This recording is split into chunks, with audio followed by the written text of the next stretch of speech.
Should you start advertising for motivated seller leads with either Google or Facebook ads first?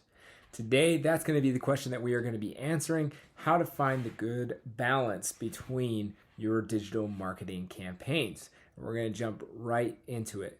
So this is a question I get almost every single day. It's on most sales calls I hop onto when people are asking, about us, about managing their ads or what it looks like for us to build their ads. They're always wondering, hey, what platform should I start with? Is Google better or is Facebook better for finding motivated seller leads? Now, there's a lot of pros and cons that we can kind of dive into, and I wanted to just talk a little bit about that. What are the pros? What are the cons? What is there to think about when picking the platform? Now, ultimately, both platforms have algorithmic decisions happening behind it. So what that means is that we want to be able to stay consistent with whatever platform we choose for an extended period of time, to give it long enough to perform, long enough for the algorithm to learn, and just long enough to see results coming back. For most people, you can learn pretty quickly. About 90 days is a decent amount of time to see that you'll start getting traction or not. So before we jump into pros and cons of Google versus Facebook, we want to just kind of give it a thought towards whatever platform you choose, at least give it 90 days to be able to see if you're getting traction from it or not at a consistent ad spend. Now, the first question I usually ask people when they're deciding if they're going to do Google or Facebook first, and when they're wondering which one's better for them, we always start with, do you have more money than time or more time than money right now? For those of you who are experienced flippers or investors, oftentimes you will do better on Google.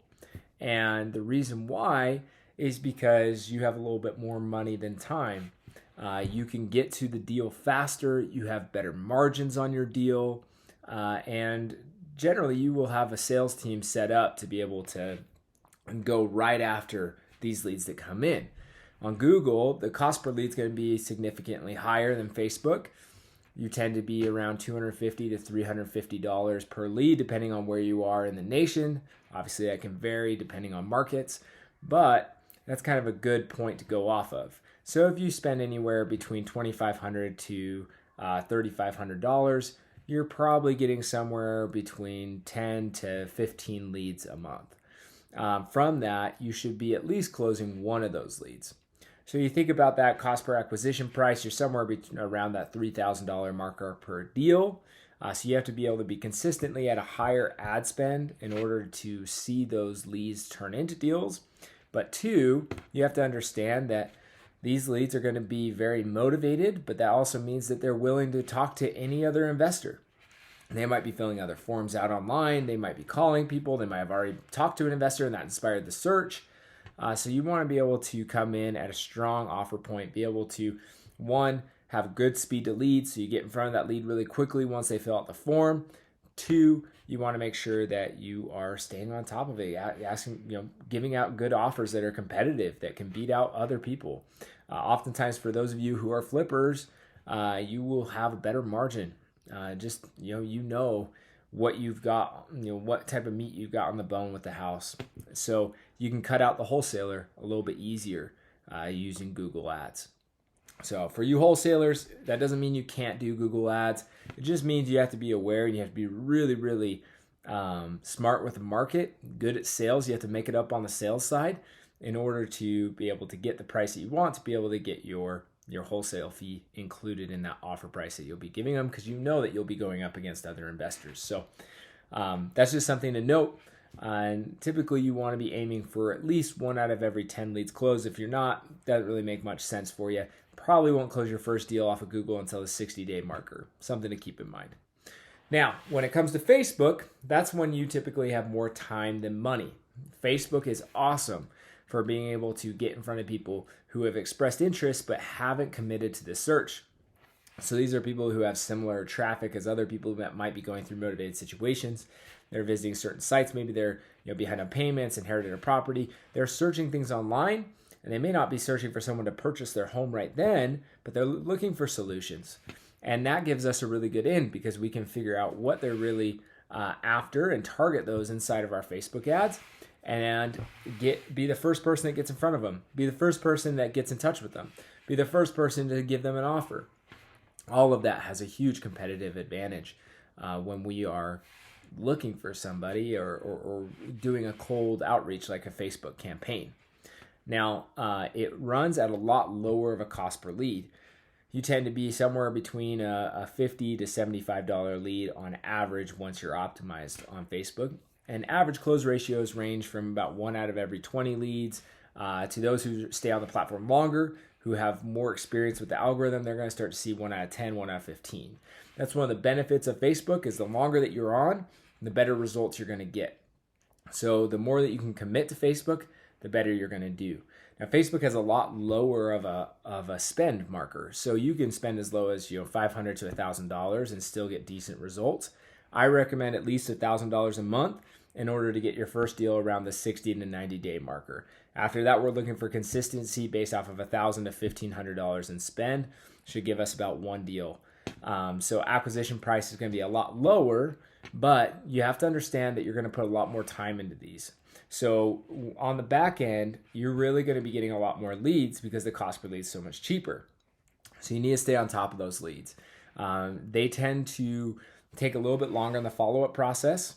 One reason being is that usually on Facebook, they're doing something else when they fill out the form.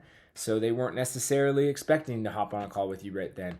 They might be busy or preoccupied or doing something different where they're not in a situation to answer the phone. So it takes longer to follow up with them to actually get them onto the phone. That also affects that close ratio, why it becomes a little bit bigger.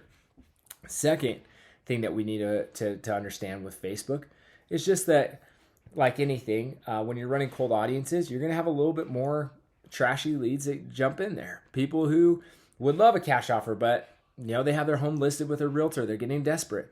That kind of stuff happens a little bit more on Facebook. So you have to be able to absorb those punches and just say, hey, you know what? I know that I'm going to get 20 leads and 17 of them aren't going to be super, super motivated, but we're going to come with 1, 2, or 3 that we can put contracts on, and we're going to close one of those or whatever, right? Also, another thing to note is that your pipeline on Facebook's longer. So when you generate that lead, they typically don't have to move on something within the next week or two like Google. They're a little bit longer out. So they've got a month, 2 months before they really have to make a decision. So a lot of these that you may think are tire kickers may actually just be people who they don't have to make a decision for the next 60 to 90 days. And it's your job to continue to stay in front of them and continue to give them value so that you're able to convert them later. So that's something to kind of note with Facebook and Google. So Facebook takes more time, but it requires a lot less money. Now, the ideal situation is to have both of these running together to use their strengths. And what I mean by that is Google is great for going out and grabbing really motivated people. Let's say you convert somewhere between 7 to 10%, which would be a great conversion rate. We'll go with 10% to make it easy. So let's say you convert 10%, and it depends on how many clicks you got going to your website. Let's say you get 100 a month, then you're going to have 10 leads, right? You may be able to get one closing from those 10 leads, but you also had 90 other clicks that didn't fill out a form, but searched similar search terms. And those are very, very good leads to be retargeting with. Now, Google offers retargeting, but I haven't seen it be as effective as Facebook's retargeting. So Facebook can do well to get a cold audience to kind of layer out to anyone and everyone who may not be landing inside or searching right away for a solution, but could be a good lead for a solution that you offer. But second, it can retarget really effectively. Facebook and Instagram ads retarget not only on social media, they retarget on apps, websites, they retarget on all the third-party areas that Facebook has advertising space. So you're going to be able to shoot your ads out to a lot more places. So that's something else to consider when you are trying to decide what platform to choose and which one to go with and whatnot. That ideally, you'll want both of them together. You probably will do that whether you choose one or the other right now.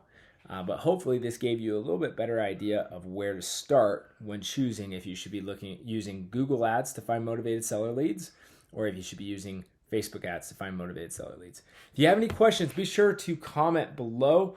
We want to be able to answer those for you. We'd love to do more FAQ videos. So go ahead, put those comments in, like and subscribe, and also check out all the other things that we offer. We have free ads below that you can download and use inside your accounts. We've got blueprints that teach you what we do on the marketing side. We've got courses. We've got builds where we'll build your ad account for you and hand it over to you. You can even schedule a call with me and we can hop on and chat. So go ahead, check out the links below, and we will see you in the next video.